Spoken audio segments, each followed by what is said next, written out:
क्षमा महाराज, पर जैसी कन्या आप ढूंढ रहे हैं, लाख कोशिश करने पर भी मैं नहीं ढूंढ पाया।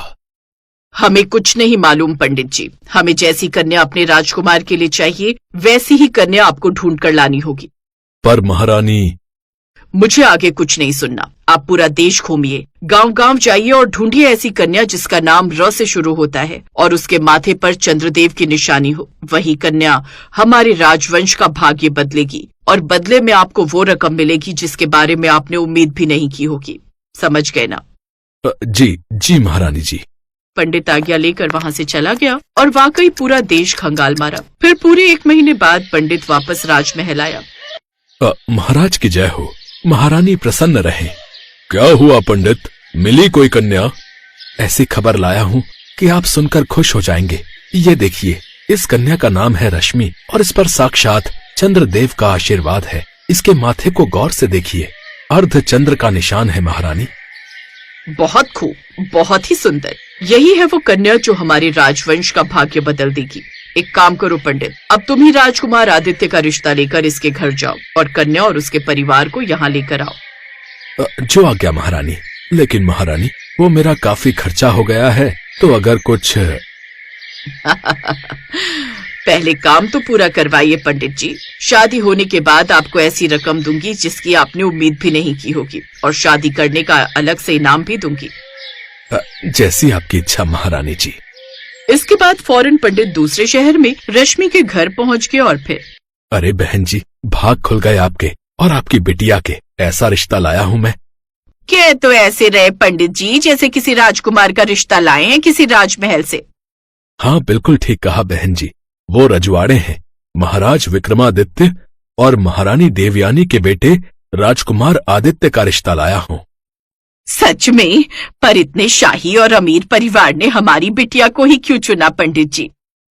फिर पंडित ने रश्मि की माँ सरला को सारी बात बता दी, जिसके बाद अब समझी बहन जी, र से रश्मि और उसके माथे पर अर्धचंद्र का निशान भी है।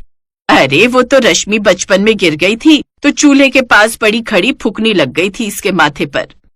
हाँ तो क्या हुआ, ये बात तो आपको पता है ना। राजा रानी को तो मैंने ये बताया है कि रश्मि पर चंद्रदेव की कृपा है। पर उन्हें कभी पता चल गया तो? अरे छोड़िए ना सरला बहन, इतना तो चलता है। सोचिए, आपकी बेटी राजघराने की बहू बन जाए, उसके बाद कोई क्या ही कर लेगा। पर पंडित जी ये तो गलत बात है ना। तू चुप कर, कोई गलत बात नहीं है। पंडित जी सही कह रहे हैं। पर माँ, मुझे कोई राजकुमार नहीं चाहिए। मुझे तो एक सीधा साधा सच्चा और प्यार करने वाला लड़का चाहिए, फिर चाहे उसके पास साइकिल ही क्यों ना हो। लो सुन लो, अरे 8 घोड़े वाला रथ है उनके पास। मैंने अपनी आंखों से देखे हैं वहाँ 8 घोड़े। और ये साइकिल की बात कर रही है बुद्धू कहीं की। और क्या, अब तो मेरी बेटी इतनी अमीर हो जाएगी कि जब मैं चाहूँ 5-10 लाख रुपए तो ऐसी दे देगी मुझे एक झटके में। कुछ दिन बाद आदित्य और रश्मि की शादी हो जाती। आदित्य भी फेरों के बाद रश्मि को लेकर वहाँ से चला जाता है। महारानी, अब तो शादी भी संपन्न हो गई। अब मुझे मेरी वो रकम दे दीजिए जिसकी मैंने आपसे उम्मीद भी ना की हो। हाँ क्यों नहीं, ये लीजिए पूरे 170 रुपए। 120 रुपए आपका रिश्ता बताने के लिए और 50 रुपए शादी कराने के। कहा था ना कि ऐसी रकम दूंगी कि आप उम्मीद भी नहीं किए होंगे। हट फटीचर कहीं के। पंडित, तमीज से बात करो हमारी महारानी से। अबे तू चुप रहे, वरना चप्पल मार मार कर तेरी चांद गंजी कर दूंगा, समझा? उधर आदित्य रश्मि को पूरा महल दिखाने लगा जो कि काफी बड़ा था। घूमते घूमते काफी देर हो गई और फिर आदित्य रश्मि के साथ आगे बढ़ने लगा। तभी रश्मि को घोड़ों की आवाज सुनाई दी। उसे लगा कि किसी खास कक्ष तक जाने के लिए 8 घोड़ों का रथ तैयार होगा, लेकिन आगे बढ़ते बढ़ते महल खत्म हो गया और सामने 2 कमरे नजर आए जिनके पास 8 घोड़े बंधे हुए थे। रश्मि ने देखा कि देवयानी उनकी गंदगी उठा रही है। ये देखकर रश्मि वहीं बेहोश हो गई। फिर कुछ देर बाद पिताजी, रश्मि को होश आ गया। महारानी, बहुरानी के लिए पानी लेकर आओ। देवयानी जिस लोटे में पानी लेकर आती है वो लोटा पिचका हुआ था और उसमें से पानी भी टपक रहा था।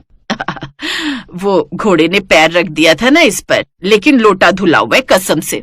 महाराज विक्रमादित्य, महारानी देवयानी, राजकुमार आदित्य, ऊपर से महल पर नीचे से फटीचर ससुराल।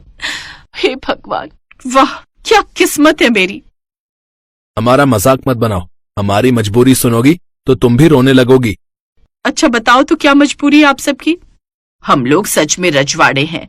वो तो बस चंदन की वजह से हमारा ये हाल है। चंदन? कौन चंदन? बड़ी पुरानी कहानी है। हम इसी राजमहल में शान से रहते थे। हमारे पास भी नौकर चाकर थे, सैनिक थे। हमारे पास भी प्रजा से कर की राशि आती थी।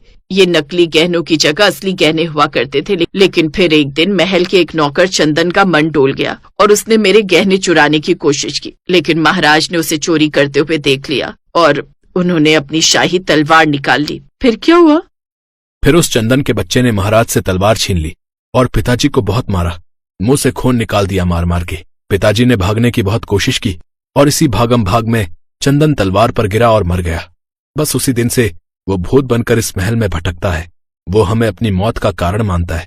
पता है, रात होते ही अजीब अजीब आवाजें आने लगती हैं महल में। इसीलिए हमें महल छोड़कर यहाँ इस तबेले में रहना पड़ रहा है।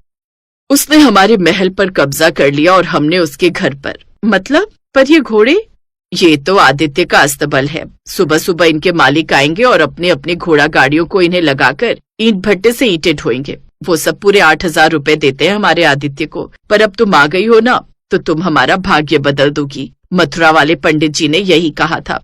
रश्मि ने अपने ससुराल की हालत देखकर अपना माथा पीट लिया। लेकिन अब उसे सबसे ज्यादा तरस अपनी माँ सरला पर आ रहा था। इसी तरह कई महीने बीत गए। एक दिन जोर की बारिश हो रही थी और रात में रश्मि बाथरूम जाने के लिए उठी। हे भगवान, क्या करूं? इस तबेले में तो कोई बाथरूम भी नहीं है। खुले में जाना पड़ता है और बाहर इतनी जोर से बारिश हो रही है। अब मैं क्या करूं? हाँ, एक काम करती हूँ, महल में चली जाती हूँ। वहाँ तो जरूर बाथरूम होगा। लेकिन वहाँ तो चंदन की आत्मा होगी ना। अरे रश्मि, क्या बोले जा रही है? भूत वूत कुछ नहीं होता। चल चल, जो होगा देखा जाएगा। बड़ी हिम्मत करके रश्मि महल के बाथरूम तक पहुंची। लेकिन तभी उसे चंदन की डरावनी हंसी सुनाई दी और भागने की आवाज आई। भागते चंदन का पैर कांच पर पड़ा और वो जोर जोर से चीखने लगा। ये सुनकर रश्मि हैरान थी। फिर अगले ही पल उसकी हंसी छूट गई। उसने झट से वहाँ लटक रही बल्ब की तार चंदन के कानों में लगा दी और करंट खाकर चंदन बेहोश हो गया। अगली सुबह चंदन कुर्सी से बंधा हुआ था और उसके आसपास विक्रमादित्य का पूरा परिवार खड़ा होकर उसे घूर रहा था। माफ कर दो महाराज, गलती हो गई। अबे, तू जिंदा है और तुझे भूत मानकर हम यहाँ अमीर से फकीर बने घूम रहे हैं। नाज बेटे, तेरी वजह से महाराज पिछले 2 साल से एक ही लुंगी में घूम रहे हैं। पर तूने ऐसा किया क्यों? महारानी, मैं उस दिन मरा नहीं था। उस दिन मेरे पैर से टकराकर लाल चटनी फैल गई थी, जिसे मेरा खून समझकर आपको लगा कि मैं मर गया हूँ और आप सब भाग गए। मैंने सोचा कि क्यों ना इस मौके का फायदा उठाऊं। आप यहाँ रहने लगे और मैं उधर महल में आराम से रहने लगा। सब कुछ अच्छा चल रहा था, पर फिर आपकी ये बहू आ गई। शाबाश बहू, देखा, मथुरा वाले पंडित जी ने सही कहा था कि हमारी बहू हमारा भाग्य बदल देगी। जीती रहो।